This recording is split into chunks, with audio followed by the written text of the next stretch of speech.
Ladies and gentlemen, welcome to a video overview of PGBot version 2.002. It is new, it is visually appealing, and it is working well. Just want to show you guys how to use this because it is a little bit different than the past versions, and since it is paid now and I don't see any people really talking about the new updates that are going on, I'd like to show you. So first off, you need to log in with your PGBot forums account here, so I'm going to go ahead and do so now. And once we've logged in, you'll see some more settings here. If I move this down, we've got a new tab, Discord chat, center map. Basically, new tab is going to allow you to run multiple applications at once if you want to run more than one account. Discord chat will bring you to the Discord chat channel.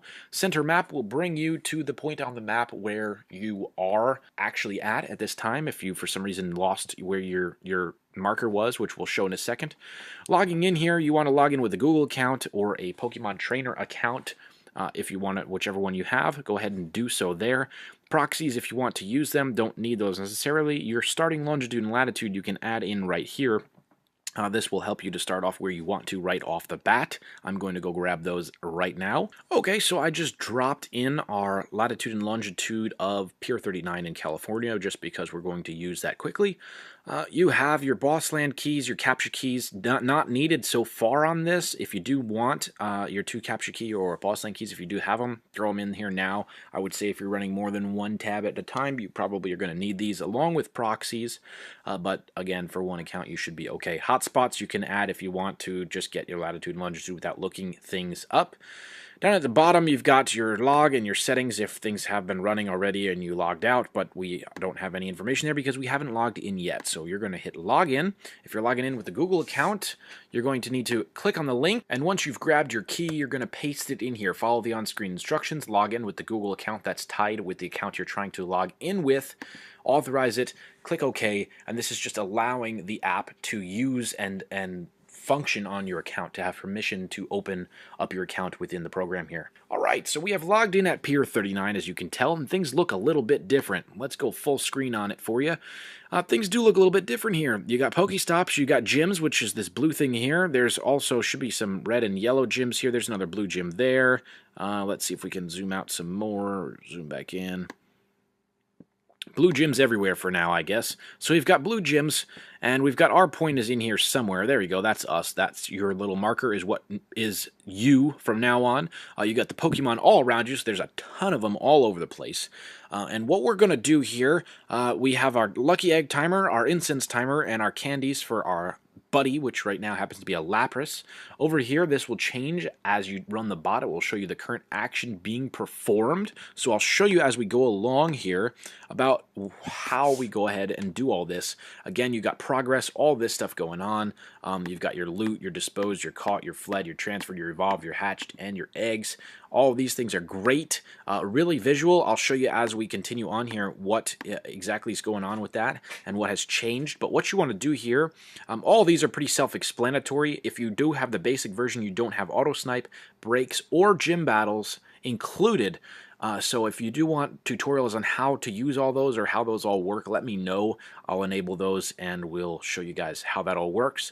But generally what I do first is go to your advanced settings because you want to set all this stuff up. And you could either import one of your files here if you have it saved, but if it is your first time, you're going to want to do what I do here. So these are all going to be set for your security reasons so that your account will automatically stop after you've hit a certain amount and you won't get banned. If you do want to set, obviously, unlimited incubators only, it will not use your incubators that have limits on them if you want to use that. If you have gym battles enabled, you're going to want to mess with these if you do have that.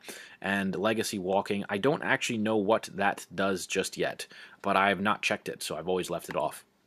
Moving on, your walker settings. Down here you can change your speed like you did before. So I'm going to just put this on like, let's see, like a 13.565. That'll work. Speed variation, let's put this one on a 4.23. That'll work. Just do something random here. Don't want this to be too crazy, too quick, but you do want to move this around. This will help you to avoid getting banned, which again shouldn't happen anyways. I've had this running for a while now and had no issues with that. What you want to do is save this stuff. You can again export these so that you can have all these settings saved for every time, but you probably want to vary this up every time you come on just because that will help to give you some more, less of a footprint, leave less of a footprint for the game to check. So on here, you got settings. If you don't want to catch certain types of Pokemon, you have enough of them or you don't want them, go ahead and check them here for the ones that you don't want. You can uncheck or check all here if you want to do that. Capture attempts, you want to set this here, so you could put in, I'm going to put in, just go ahead and put 15 capture attempts in. If you don't catch it after 15 times, I'm going to go ahead and give up there.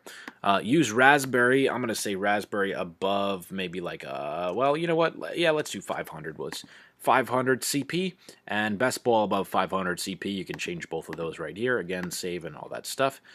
If you want to have it automatically transfer Pokemon that you don't want, you can go ahead and do that here. If you change this, it means keep at least, you know, if you want to keep at least 5, it'll keep at least 5 of every single type of Pokemon that it catches. For me, I really don't care. I'm going to put 0 because I only want ones that match my other criteria, which is transfer below if it has an IV that's lower than 90%. So I want to keep everything that's 90% IV or higher, and I want to keep everything that's 1000 CP or higher. If you don't know what all these things are, CP is combat points. That's its actual level, and IV is kind of like a hidden level. You guys should all know this already. If you're using a bot, you should know what these things are. I want to enable IV and CP filter.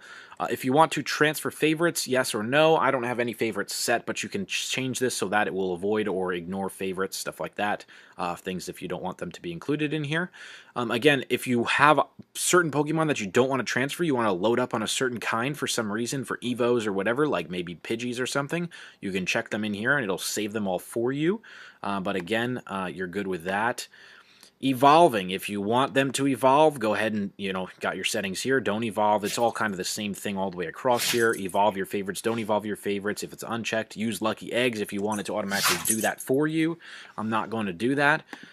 Item-wise, this is what you're going to want to put for the items that you want to keep. So, for instance, if it has 51 Pokeballs, it's going to throw out one of them to match only 50. If you have nothing set in it, it's going to keep as many as it collects. So for me, I limit all the Pokeballs to 50 apiece, which normally it never throws them out because I'm catching so frequently. Potions, I don't want any of these, really, regular ones, so I just put 1. It'll throw everything out except one of them. Super Potions, Hyper Potions, Max Potions, I want them to keep everything that I get of those. Revives, I want to keep 100. And then Raspberries keep 50. The rest, as many as I get, it will keep. If you don't put a number in here, it will keep everything that it collects. So remember that. Okay. I think that's about all of our settings here, though. So what we're going to do is go ahead and click save there and save again, and we're going to close out. I don't actually think you have to click save here, per se. If you do want to put a profile name, you could do it, but I don't know. Either way. Down here, you want to check walk. I want to check catch Pokemon. I want to check farm Pokestops, transfer Pokemon. I don't want to evolve Pokemon. I'm going to incubate my eggs, and I'm going to dispose of my items. So I'm going to go ahead and hit start. And what you should see is, okay, transferring one Pokemon, so it's automatically, again, starting to transfer something. I have a Pokemon in here that doesn't meet my criteria, so it's getting rid of that now.